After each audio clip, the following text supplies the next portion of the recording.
Hello दोस्तों, मैं Neeraj Singh genius club से आप लोग का फिर से एक बार स्वागत करता हूं। जैसे कि पिछले क्लास में हम लोगों ने जीएस पर प्रीवियस ईयर के जीएस क्वेश्चन पर कुछ हम देखे थे और उस पर क्या कहते हैं डिस्कशन किए थे।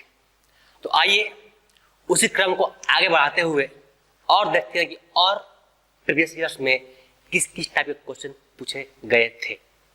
ओके देन आइए चलते हैं बोर्ड पर। देखिए क्वेश्चन दिया हुआ है कि एक सत्याग्रही अहिंसा से युद्ध जीत सकता है। ठीक है दोस्तों, क्या बोला है? एक सत्याग्रही अहिंसा से युद्ध जीत सकता है। अब सिंपल सी बात यह है कि अगर हम बिना मार काट के युद्ध जीतना है तो मतलब क्या है कि सामने वाला जो अत्याचारी है उसका माइंड को चेंज कीजिए, और माइंड चेंज कर दीजिएगा तो आपका बात मानेगा वो। तो इसमें ऑप्शन दिया हुआ है क्या क्या? उत्पीड़कों की आम जनता से अपील, उत्पीड़कों के परोपकार की अपील। सी दिया है उत्पीड़कों की अंतरात्मा से अपील, और डी दिया है क्या? उत्पीड़कों के नेताओं से अपील। पॉइंट यहाँ पर यह है उत्पीड़क माने क्या होगा? जो गलत काम कर रहा है, और गलत आदमी काम कर रहा है तो उससे आप आम जनता अपील करेंगे तो कोई फर्क नहीं पड़ने वाला है। गलत था गलत रहेगा। एक ही उपाय क्या उपाय है? उसके अंतर आत्मा को जगाइए, उसको ये समझाइए कि बाबू तुम जो कर रहा है ना गलत कर रहा है। ठीक है, तो इस क्वेश्चन का आंसर क्या हो जाएगा? उत्पीड़कों की अंतर आत्मा से अपील, उसके अंतर आत्मा सोल को जगाना होगा। ओके, इसका आंसर होगा सी। क्या होगा दोस्तों? ये क्या? इसका आंसर होगा सी। चलिए आगे बढ़ते हैं नेक्स्ट क्वेश्चन की तरफ। अगला दिया है कि 2016 के ओलंपिक में ने महिलाओं की 100 मीटर स्प्रिंट में स्वर्ण पदक जीता। तो देखिए क्वेश्चन क्या बोल रहा है कि 2016 में जो एथलीट मतलब ओलंपिक हुआ था उसमें एथलीट यानी कि धावक दौड़ने वाले लोग होते हैं ना, उसमें महिलाओं में किसने स्वर्ण जीता। तब बात करते हैं। यहाँ पर 4 नाम दिया हुआ है। पहला है एलेन थॉम्पसन, दूसरा क्या है सेली एन फ्रेजर प्राइस, तीसरा क्या है गेल डेवर्स, चौथा क्या है बेओमिया ट्यूस। नाम ही देख रहे हैं कितना भयंकर भयंकर नाम है। ठीक है ना, तो 4 नाम दिए, चारों जो है ना ये एथलीट है, तब चारों धावक है, चारों दौड़ती है ओलंपिक में। तो इसमें से जो हमारा आंसर होगा वो कौन होगा? Ellen Thompson. क्या होगा दोस्तों? एलेन थॉम्पसन, मतलब कि ए। अब जानते हैं कि ये एलेन थॉम्पसन जो है कहां से बिलोंग करती है। तो जैसे कि हमने पिछले वीडियो में बात किया था, मेंस धावक में उसेन बोल्ट थे जो कि जमैका के रहने वाले थे। तो भाई साहब ये भी वहीं से बिलोंग करती हैं। एलेन थॉम्पसन भी जमैका का ही रहने वाली है। बताइए, मेल वाला भी ले जा जमैका, फीमेल वाला भी कौन? जमैका। हम लोग कुछ मिलता यही है। तो एलेन थॉम्पसन जो है जमैका की रहने वाली एक नेशनल इंटरनेशनल धावक है। और नीचे दिया क्या? सेली एन फ्रेजर प्राइस, ये भी जमैका का ही रहने वाली है। ये भी धावक है, एथलीट है, और कहाँ की है? जमैका की रहने वाली है। उसके नीचे दिया गेल डेवर्स जो कि यूएसए की रहने वाली है। और नीचे क्या है? बेओमिया ट्यूस, भाई ये भी अमेरिका यानी कि यूएसए का ही रहने वाली है। तो इस क्वेश्चन का आंसर क्या हुआ कि 2016 के ओलंपिक में एलेन थॉम्पसन ने महिलाओं की 100 मीटर स्प्रिंट में स्वर्ण पदक जीता था। अब बढ़ते हैं हम लोग अगला क्वेश्चन की तरफ। याद दिया क्या? रणप्पा। कोई बोलता है रणप्पा, कोई बोले रणप्पा। जो बोलना है बोलिए, बात सेम है। रणप्पा बोलना है वो बोलिए, रणप्पा बोलना है वो बोलिए, एक ही बात है। तो रणप्पा नृत्य किस राज्य का है? और पॉइंट ये है कि पूछा कि ये डांस फॉर्म है रणप्पा, ये किस राज्य से बिलोंग करता है। तो दोस्तों रणप्पा नृत्य जो है ये हमारे उड़ीसा राज्य का नृत्य है। ठीक है, अब उड़ीसा में सिर्फ यही नहीं है, रणप्पा ही नहीं है, उड़ीसा में आपका गोटीपुआ, ओडिसी, ये भी सब भी नृत्य आते हैं। तो इस क्वेश्चन में क्या? रणप्पा जो कि उड़ीसा का एक नृत्य है अब बात करते हैं, यहाँ दिया है तमिलनाडु, केरल और पंजाब। तो यहाँ का भी कुछ ना कुछ तो नृत्य होगा, डांस फॉर्म होगा ना जी। तो तमिलनाडु का क्या होता है? भरतनाट्यम। क्या होता है दोस्तों? भरतनाट्यम। कहाँ का? तमिलनाडु का। अगर हम कहते हैं केरल, तो केरल बोले तो क्या? कथक अली। क्या चीज? कथक अली जो है वो केरल का डांस फॉर्म है। और एक और डांस फॉर्म है जो कि मशहूर है केरल का, क्या?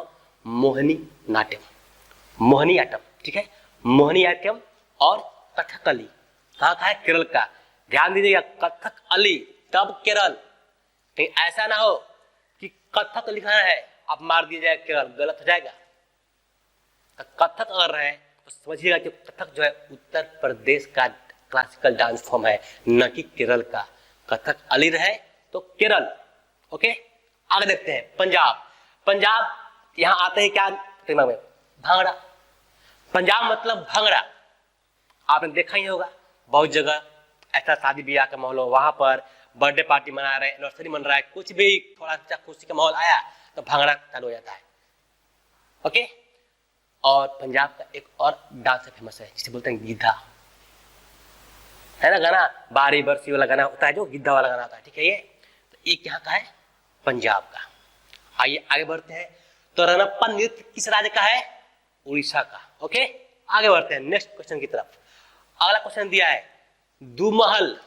दुमहल किस राज्य का नृत्य है? यानी फिर से क्वेश्चन पूछ दिया इसी से, मतलब कि प्रत्येक पेपर में दो दो क्वेश्चन पूछा जाएगा कि ये डांस कहाँ का है, चाहे इस राज्य का कौन सा डांस फॉर्म है।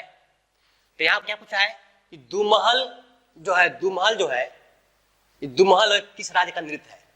तो दुमहल किस राज्य का नृत्य है? तो जब बात करते हैं दोस्तों हम कि दुमहल किस राज्य का नृत्य है ना, तो ये है आपका जम्मू एंड कश्मीर का। हम लोगों ने पहले भी डिस्कस किया है कि जम्मू एंड कश्मीर में एक और डांस फॉर्म है, कौन? कुद। कुद, दुमहल, एक और याद कर लीजिए मेरी तरफ से, रौफ। तीन डांस फॉर्म हो गया, कहाँ का? जम्मू कश्मीर का। कौन कौन? कुद, दुमहल, रौफ। ठीक है दोस्तों, आगे बढ़ते हैं। केरल, अभी बात की हम लोग के बारे में, मोहिनीअट्टम, कथकली। पश्चिम बंगाल, पश्चिम बंगाल में एक होता है कीर्तन डांस। कौन डांस दोस्तों? कीर्तन डांस। पश्चिम बंगाल में एक होता है कीर्तन डांस। सेकंड बात करें तो क्या होता है? चाव। कोई चाव बोलता है, कोई छाव बोलता है। ठीक है, और तीसरा बोल दे तो गोंडिया। जम्मू ने बात कर ली है। गुजरात, गुजरात बोले तो गरबा। गरबा बोलते ही आप लोगों ने देखा होगा, एक आता है सीरियल सब टीवी पर, तारक मेहता का उल्टा चश्मा, उसमें है ना कौन? दयाबेन। हर बात तो बोलती है गरबा हो जाए, क्योंकि वो जो है बिलोंग करती कहाँ से? गुजरात से बिलोंग करती है। तो गुजराती लोग का फेमस चीज है, थोड़ा भी खुशी होता है ना तो तुरंत क्या होता है, लोग गरबा खेलने लगता है। तो गुजरात में क्या होता है? गरबा। और भी है, जोड़ सकते हैं, डांडिया बोल सकते हैं उसमें। चलिए आगे बढ़ते हैं।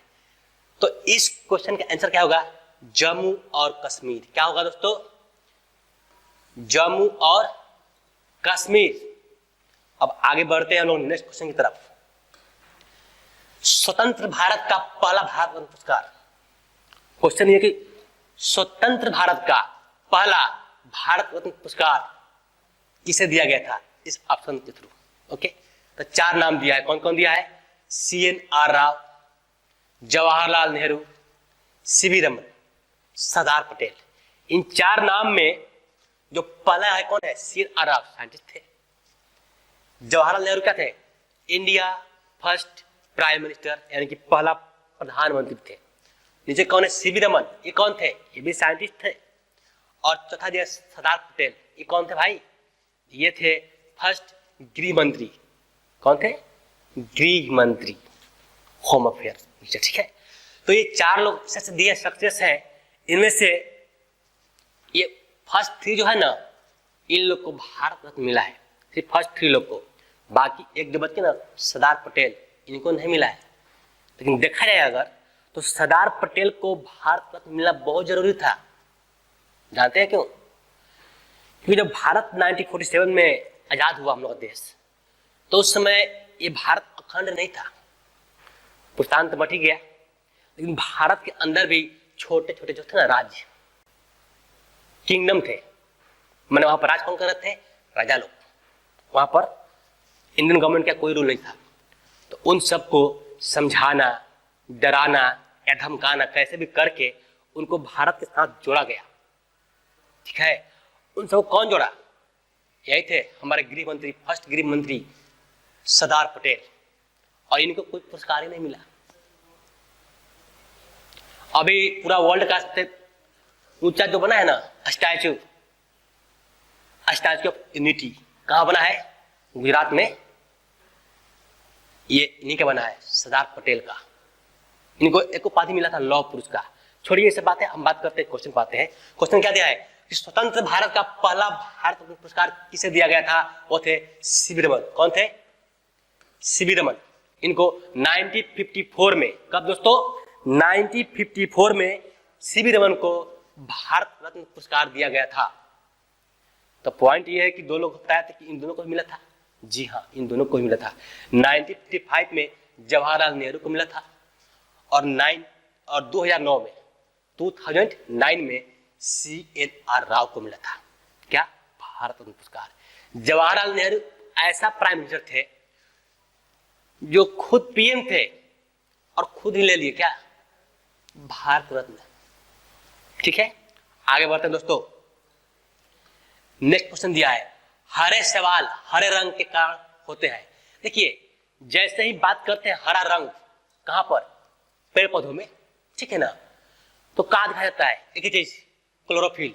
क्लास 4 की बात आ जाती है। कहां का? क्लास 4 की। कि क्लोरोफिल के कारण पत्ते हरे होते हैं। ठीक है ना, ध्यान रखिएगा दोस्तों, ये जो क्लोरोफिल है इसका आंसर होगा क्या? होगा क्लोरोफिल। हरे सवाल हरे रंग के कारण क्या होता है? क्लोरोफिल। क्या होता है? क्लोरोफिल। याद रहेगा आप लोग को, क्लास 4 में पढ़ते हम लोग कि पौधा जो है कैसे खाना बनाता है। जड़ से पानी लेता है, मिनरल लेता है, सॉल्ट लेता है, उसको तना के थ्रू ऊपर भेजता है। ऊपर जाकर के तना से जो ब्रांचेज है सब जगह पर जाती है। कहाँ? पत्ता को। पत्ता क्या करता है? पत्ता लेता है कार्बन डाइऑक्साइड हवा से, सन से लेता है सनलाइट, और क्लोरोफिल के कारण खाना बनता है। जो खाना उसका बच जाता है ना, वो होता है फल। तो एक क्लोरोफिल अगर नहीं रहे ना पेड़ में तो दुनिया खत्म। क्लोरोफिल नहीं रहेगा तो ऑक्सीजन नहीं बनेगा, फल नहीं बनेगा, अनाज नहीं बनेगा, तो हम खाएंगे क्या? ये कैसे? ओके, तो इसका आंसर क्या होगा? क्लोरोफिल। आगे बढ़ते हैं। निम्नलिखित में से कौन फरवरी 2019 यानी 2019 तक भारत में ग्रामीण विकास मंत्री है? मंत्री है या मंत्री थे बोल सकते हैं। 2019। ठीक है, तो बात करते हैं 2019 का। तो उस समय हमारे जो थे ना ग्रामीण मंत्री, वो कौन से? नरेंद्र सिंह तोमर थे। कौन थे दोस्तों? नरेंद्र सिंह तोमर। कब थे? 2019 में। अभी नहीं है। तो अभी कौन है? इन प्रेजेंट है गिरिराज सिंह। कौन है? गिरिराज सिंह। ओके, तो अभी प्रेजेंट में हमारे ग्रामीण विकास मंत्रालय जो है वो किनके हाथ में है? गिरिराज सिंह। याद रखिएगा दोस्तों। और बात करें 2019 का, तो नरेंद्र सिंह तोमर, और प्रेजेंट में कौन है? गिरिराज सिंह। तो इसका आंसर क्या हो जाएगा? According to this question Narendra Singh Tomar, और प्रेजेंट में कौन? गिरिराज सिंह। अगला क्वेश्चन बढ़ते हैं। भारत में सबसे दक्षिणी बंदरगाह किस राज्य में स्थित है? जैसे ही बात करते हैं दक्षिणी बंदरगाह का, कौन सा बंदरगाह? दक्षिणी बंदरगाह। तो देखते हैं आप लोग कि दक्षिणी बंदरगाह मतलब क्या? जब भारत का मैप देखिएगा तो नीचे में क्या आता है? तमिलनाडु। क्या आता है? तमिलनाडु। ठीक है, तो तमिलनाडु आता है साउथ में। क्या आता है? तमिलनाडु। तो दक्षिण में तमिलनाडु। सिंपल सी बात है, तमिलनाडु है, दक्षिण में है, और उसके नीचे क्या है? समुद्र है। तो बंदरगाह कहाँ होता है? जहां समुद्र होता है। इसका उत्तर क्या आ जाएगा? तमिलनाडु। डी। वैसे केरल में भी है बंदरगाह, कोचिन में। आगे बढ़ते हैं नेक्स्ट क्वेश्चन की तरफ। 11 नंबर, मानव लिंग गुणसूत्र बच्चे के लिंग का निर्धारण करते हैं जिसमें XX होता है। तो पहले जानते हैं कि क्रोमोसोम जो होता है मानव में वो क्या होता है? एक होता है XX जो कि लड़के में होता है, और एक होता है क्या? XY जो कहाँ होता है? लड़कों में होता है। तो जब बात करें XX, तो सिंपल सी बात है कि अगर XX है तो फीमेल, लड़की।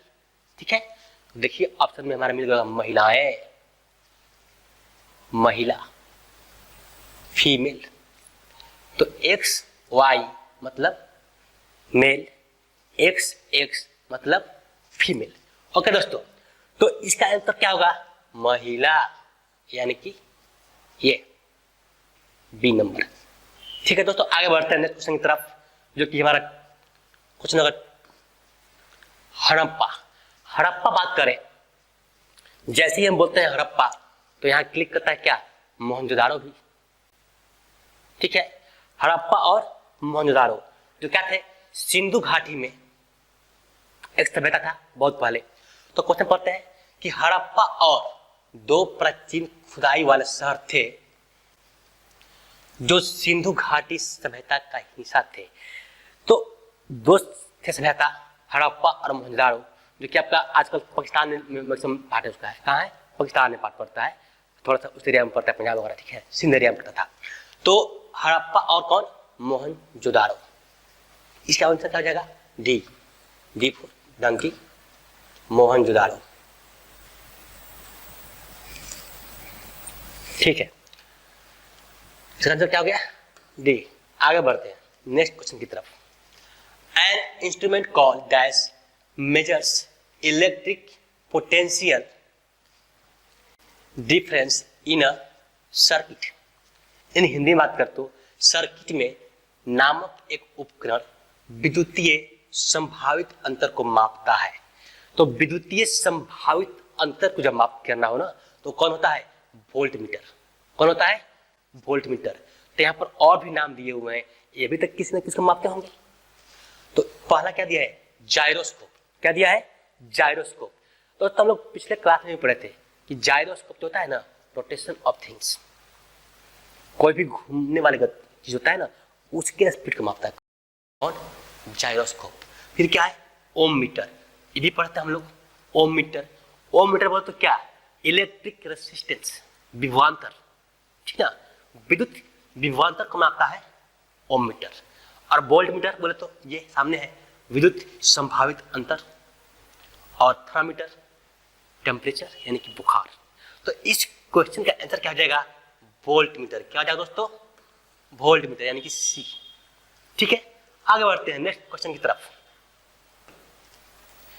सरकार की प्रणाली विधायिका को दो अलग अलग विधानसभाओं, कक्षाओं या सदनों में विभाजित करती है। नाम में दिया क्या? दो। दो माने क्या आ जाएगा? द्वि। तो द्विसदनीय। एक सदनीय मतलब होता है कि यहाँ एक हो, लेकिन भारत में क्या है ना, हर जगह क्या है? द्विसदनीय है। ठीक है, तो इसका उत्तर क्या हो जाएगा? द्विसदनीय, यानी कि इसका आंसर क्या है जी? बी। आगे बढ़ते हैं नेक्स्ट क्वेश्चन की तरफ। मुगल साम्राज्य के दौरान जजिया कर किस पर लगाया जाता था? देखिए, जजिया कर प्लस मतलब कि जजिया कर ये है क्या? हाँ, जजिया कर बोलते किसको है? तो जजिया कर आजकल देखते हैं ना, कहीं कहीं मूवी होती है, देखिए हम लोग मूवी में कि जो डॉन लोग होते हैं, गुंडा लोग होते हैं, क्या करते हैं? मांगते हैं टैक्स दुकानदार से, रंगदारी टैक्स बोलते हैं। क्या बोलते हैं? रंगदारी टैक्स। या फिर बोलते हैं कि प्रोटेक्शन मनी दीजिए। जजिया कर भी वैसा ही था।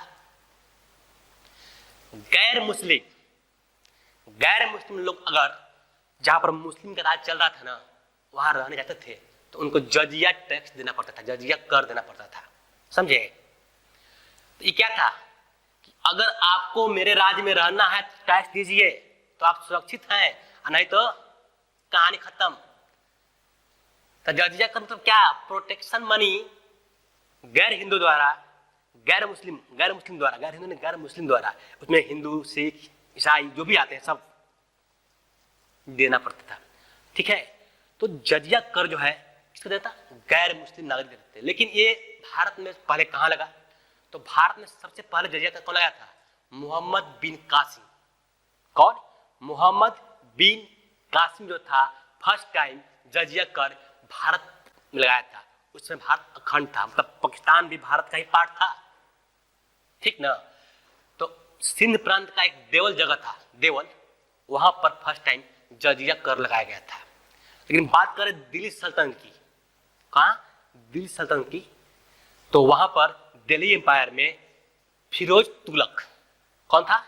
फिरोज तुगलक था, जिसने फर्स्ट टाइम जजिया कर लगाया था। ओके दोस्तों, तो इस क्वेश्चन का आंसर क्या हो जाएगा? गैर मुस्लिम नागरिक। क्या हो जाएगा? गैर मुस्लिम नागरिक। अब बढ़ते हैं हम लोग अगला क्वेश्चन की तरफ। दिया है 2018 ऑस्ट्रेलिया ओपन में महिला एकल स्पर्धा में विजेता रही। ठीक है, विजेता रही।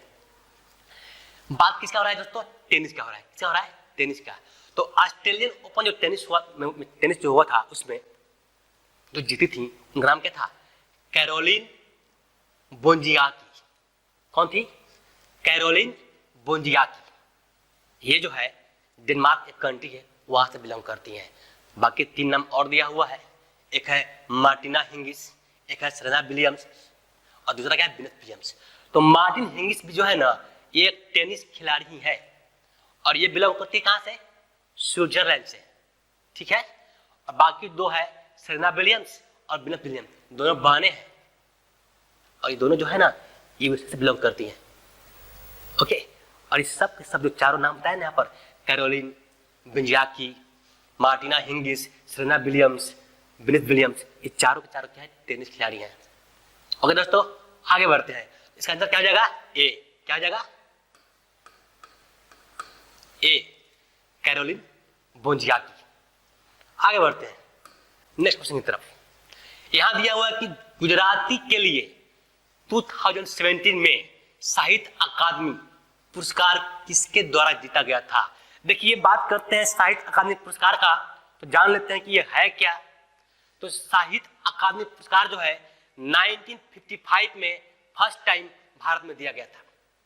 तो उसमें हुआ ये कि जितना भी भारतीय संविधान के शेड्यूल 8 में आते हैं भाषा ना, कितने था भाई? 22।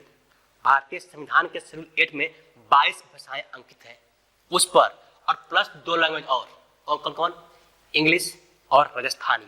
मतलब कि टोटल 24 लैंग्वेज ऐसे थे जिसके ऊपर साहित्य अकादमी अवार्ड दिया जाता है। ठीक है, उसमें से 17 में, कहां पर? इस 17 में मात्र 23 भाषाओं में ही ये अवार्ड दिया गया था, एक में नहीं दिया गया था। और उस 23 में गुजराती भाषा था, उसको ये थी, कौन थी? उर्मी देसाई। तो उर्मी देसाई को मिला था क्या? गुजराती भाषा में साहित्य अकादमी पुरस्कार। और यहाँ पर एक नाम और दिया गया है जिसको 2017 में साहित्य अकादमी पुरस्कार मिला था। वो कौन थे? रमेश मेघ। रमेश मेघ को हिंदी साहित्य के लिए, किसके लिए मिला था? हिंदी साहित्य के लिए। जान लीजिएगा इनका क्या है? हिंदी साहित्य।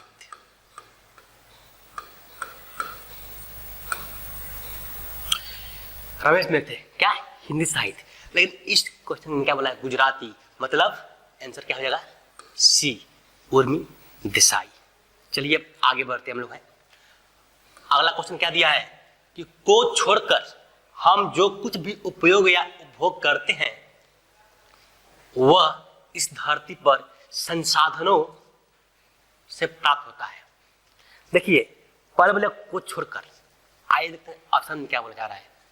पानी से ऊर्जा, हवा से ऊर्जा, घर्षण से ऊर्जा, सूर्य से ऊर्जा। देखिए, पानी से ऊर्जा हम यूज करते हैं, एनर्जी फ्रॉम वाटर यूज करते हैं हम, हाँ करते हैं। एनर्जी फ्रॉम वाइंड यूज करते हैं, हाँ करते हैं। एनर्जी फ्रॉम फ्रिक्शन करते हैं। एनर्जी फ्रॉम सन, इसका यूज नहीं करते हैं। सन का इतना एनर्जी है, इतना उसमें मतलब कि ऊर्जा है, उसको हम कभी पूरा यूज कर नहीं सकते हैं। तो इस क्वेश्चन के अंदर क्या जाएगा?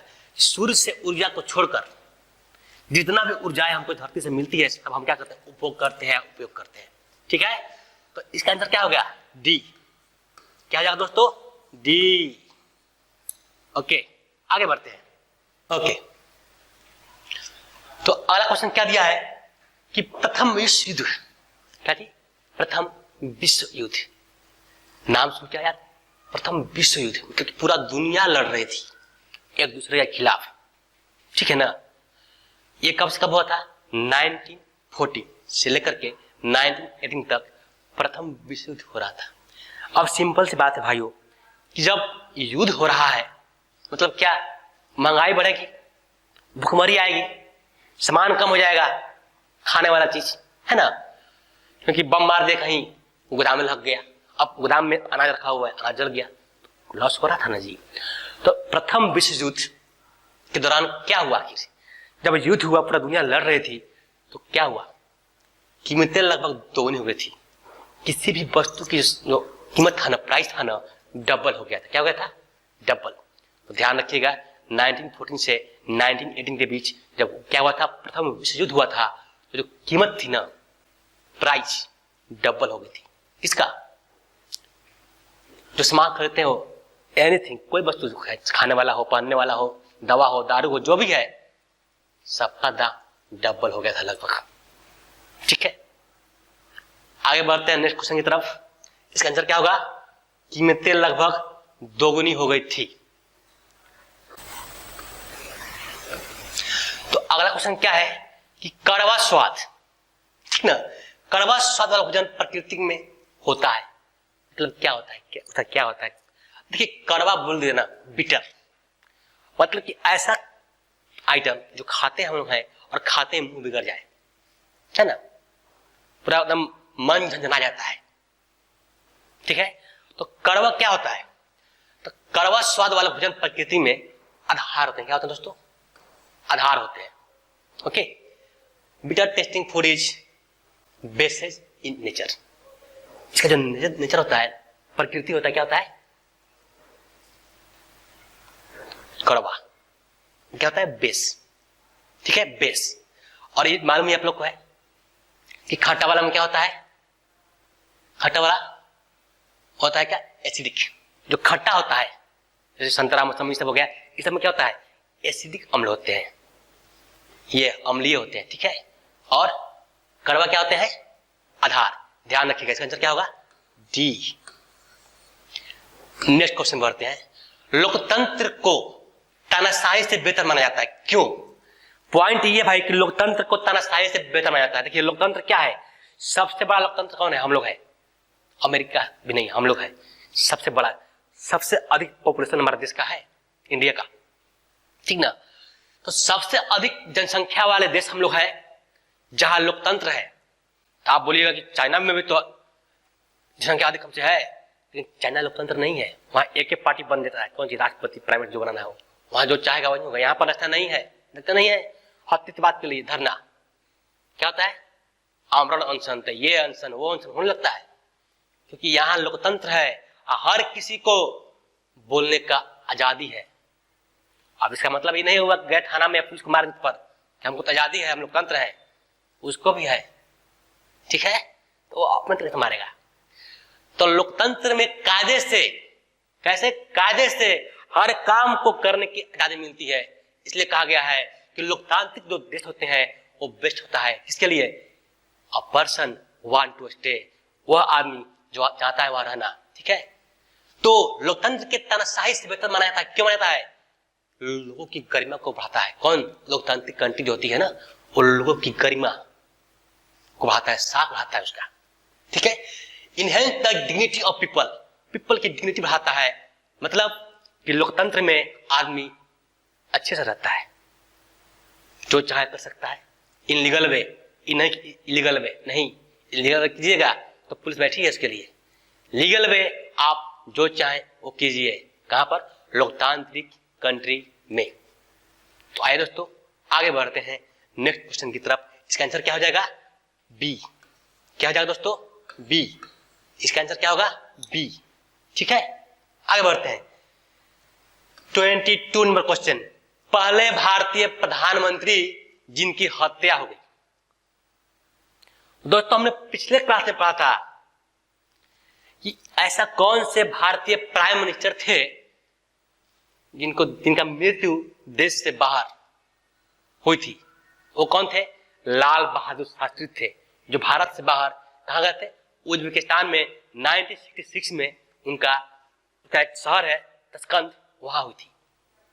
लेकिन यहाँ क्वेश्चन क्या है कि पहले भारतीय प्रधानमंत्री जिनकी हत्या हुई कहां पर, भारत में ही, कौन मालूम है ना?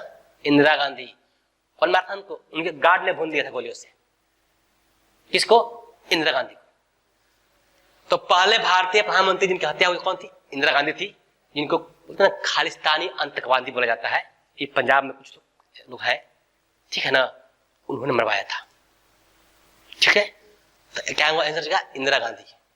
खालिस्तानी लोग मरवाए थे, प्लस में चल जाइए तमिलनाडु में कुछ है लोग जो श्रीलंकाई देश पढ़ते हैं, वो लोग थे। तो इसका आंसर क्या होगा? इंदिरा गांधी, जो पहली भारतीय प्राइम मिनिस्टर थी जिनकी हत्या हुई थी। अगला क्वेश्चन बढ़ते हैं दोस्तों, इसका आंसर क्या हो जाएगा? एक नेक्स्ट, निम्नलिखित में से कौन ओजोन को नष्ट करता है? देखिए ओजोन पर समझने की, ओजोन है क्या भाई? ओजोन वो चीज है जो एक लेयर है हमारे ऊपर, ठीक है ना। हमारा जो इन्वायरमेंट है, हमारा जो ये आपका बोलते हैं सोलर सिस्टम जो है, इसमें एक लेयर है।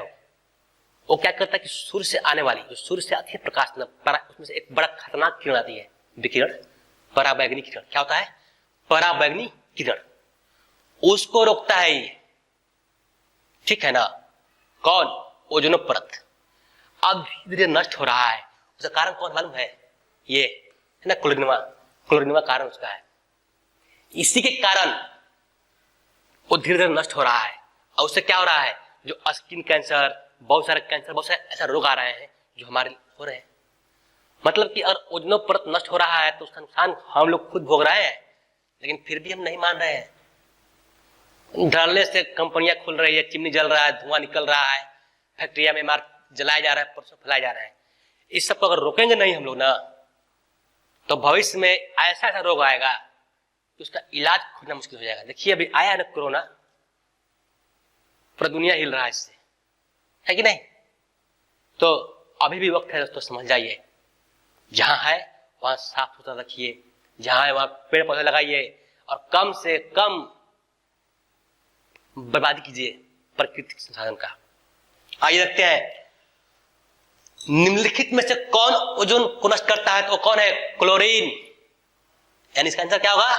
सी। आगे बढ़ते हैं नेक्स्ट क्वेश्चन की तरफ।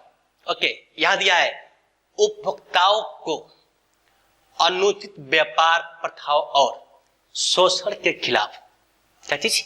अनुचित व्यापार प्रथाओं और शोषण के खिलाफ की तलाश करने का अधिकार है। भाई किसका? और हमारे साथ शोषण होगा, हमारे साथ शोषण होगा तो हम उसका उपाय खोजेंगे ना जी, कि भाई हम गलतियों नहीं कर रहे हैं तो तुमको तंग कर रहे हो। तो जब कोई चीज हमारे पास दुख होगा, दुख आएगा तो हम क्या करेंगे? उसका उपाय कि कैसे हम सुखी हो है? तो यहां पर क्या होगा? निवारण। हर किसी को अपने प्रति शोषण हो रहा है, उसका निवारण पाने का अधिकार है।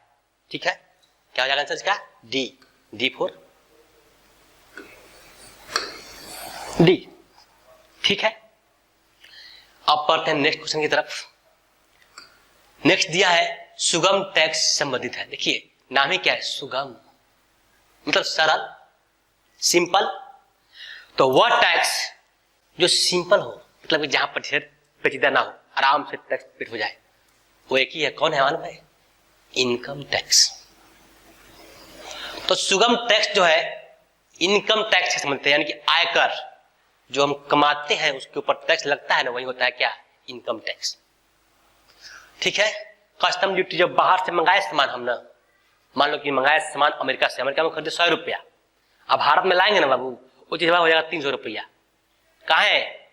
200 रुपया टैक्स लेगा, कहां पर? कस्टम वाला वहीं पर मार देगा। ठीक है, होता है custom duty, custom tax. Sir क्या? उत्पादक शुल्क। जो भी हम प्रोड्यूस करते हैं ना, उस पर जो टैक्स लगता है वो क्या होता है? उत्पादक शुल्क। और वाणिज्यिक कर क्या होता है? जो बिजनेस करते हैं उसमें लगता है। तो इस क्वेश्चन का आंसर क्या होगा? सुगम टैक्स संबंधित है किससे? इनकम टैक्स से, आयकर से। आंसर क्या होगा इसका? ए। ठीक है दोस्तों, आगे बढ़ते हैं नेक्स्ट क्वेश्चन की तरफ। दिया कि पदार्थ जैव निम्नीकरण कहलाते हैं? Substance said to be biodegradable कौन है भाई? जैव, नाम देखें, जैव यानी बायो आ रहा है, क्या है बायो मतलब बायोलॉजी से होगा। देखिए आप हम देखते हैं बायोलॉजी कहां दिखाई दे रहा है, ये देखिए जैविक प्रक्रियाओं द्वारा तोड़ा जा सकता है। तो substance said to be biodegradable can be broken, कैसे? Can be broken down by biological process, कैसे? Can be broken down by biological process, ठीक है ना। तो इसका आंसर क्या हो जाएगा? सी। क्या जाएगा दोस्तों? सी। इसका आंसर क्या होगा? सी। ओके दोस्तों, तो आज के लिए हम इतना ही रखते हैं और फिर मिलेंगे आपसे अगले क्लास में। तो दोस्तों अगर आपको हमें पढ़ाए बताए अच्छा लगा हो तो मेरे चैनल जीनियस क्लब को आप लाइक और सब्सक्राइब करें, साथ में शेयर भी करें कि और लोगों तक ये हमारी बातें पहुंच सके।